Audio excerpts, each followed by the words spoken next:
Welcome to the Racing Podcast, proudly brought to you by Morris V Sportsbet, your number one fixed odds betting provider. Racing is at Flamingo Park, and this is the 4th of November, chatting to the Morris V sponsored Tienie Prinsloo, certainly finding some good form of late. Now, Tienie, thanks very much for your time once again. We start off in race number 2. Let's jump straight into it. It's in the 59 handicap over the 2,200 meters. We've got probably the one to beat, number 2, Time Master, the gelding with Kabelo Matsunyane that rides. Hi, Alice. Welcome.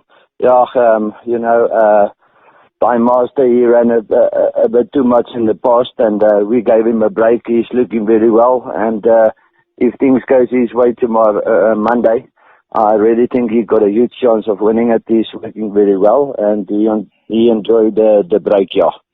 Race number 3 is where we're off to next. Maiden Plate fillies and mares over the mile. We've got number 6, My Friend.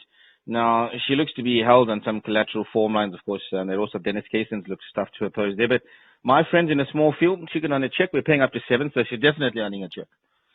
Yeah, you know what? I thought a lot of her over the 12 first time out, and she showed some pace, and then she dropped out of it. So I think she's going to need a few more runs here in Kimberley because it's not easy to come from another centre and come out and just do well all the time. But I really think she's going to need it, maybe 1 or 2 more runs, and then we will see what distance she will go, yeah.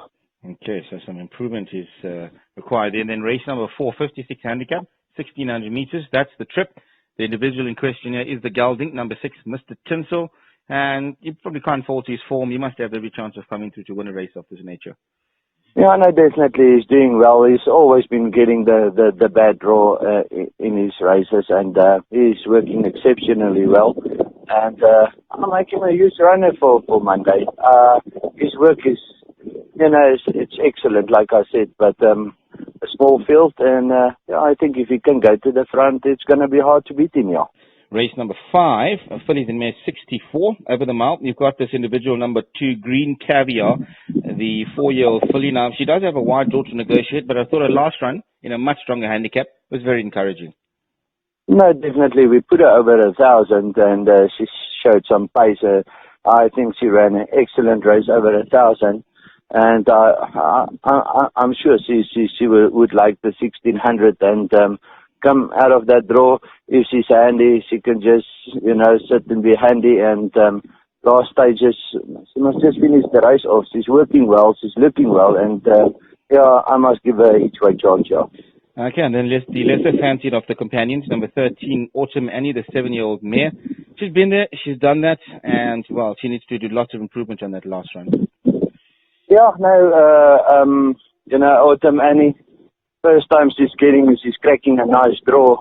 She's working very well, and I'm not just saying that because that's a runner for me, but she's working really well. I'm going to put the blinkers back on her, and if Lucas Bester can be handy, I think she's also a big runner in that race. I really fancy her. I can't fault her on her work, and that's one of the outsiders.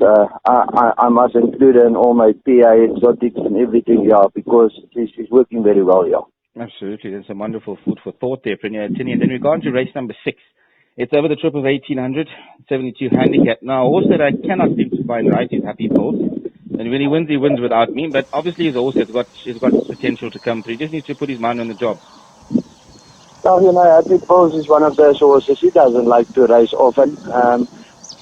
You can see on his form, he had a break before the big day in August, and he came from a month and a half, 2 months break, and he ran a cracker. And I don't think he's the type of horse who wants to race every week. And he looks very, very well. And if he jumps on turns and he can be handy, why not? I just mean he looks very well. Give him a chance, Okay, and then you got number 7, Yamoto, a horse that as a younger horse showed lots of potential, but you got the 4 kilograms off the back now? Yeah, no, Yamoto, I put the appy on to claim the 4. He's working very well. We did put him over shorter distances. He's going for the first time over the 18. And you know what, if this horse is working so well, if you go to races, he doesn't produce it. So if he comes to races and he jumped out and he got a nice, position in the race. I really think this horse can do something because the work and the race days is two different stories, yeah. Okay, so race number 7. Now we chatting about the 69 handicap over the 7 furlongs. I see number 7 Double Deluxe is where the next of your runners. Now, nicely drawn. Is a horse that I suppose on its current form needs to do some improvement, but has definitely some upset potential here. Yeah, no, the Double Deluxe, yeah, we try him over thousands. Every time he goes over 1,000, people telling me, jockeys telling me, oh no, go further, he needs to go further. Cabello Yanni, he begged me to put the blinkers back onto him over that 1400.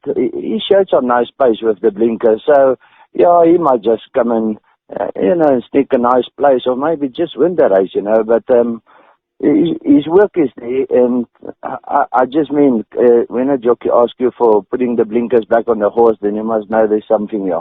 Absolutely, lots of potential. And then to end off your proceedings, and I thought probably one of your best runners on the day, we're going to refer to the 8th race, and that is Our Moon Shadow.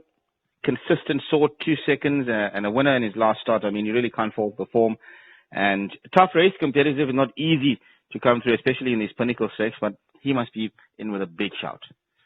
Yeah, no, he's coming in with a big shout. He is a tricky horse, you know what, he doesn't like horses next to him. As soon as a horse challenges him and sit next to him, he flattens his ears, he wants to bite, even in work he does it. So if he gets it his way and he's all on his own in front, yeah, then I don't see a problem. But working well, looking good, and I still believe he's one of the best sprinters in Kimberley. Yeah. Tienie, fantastic. So your best runner from your side in the stable on Monday? My best runner, Our Moon Shadow, yeah. Fantastic. Tienie, thanks very much for your time. All the best for your runners. You're welcome. Enjoy it.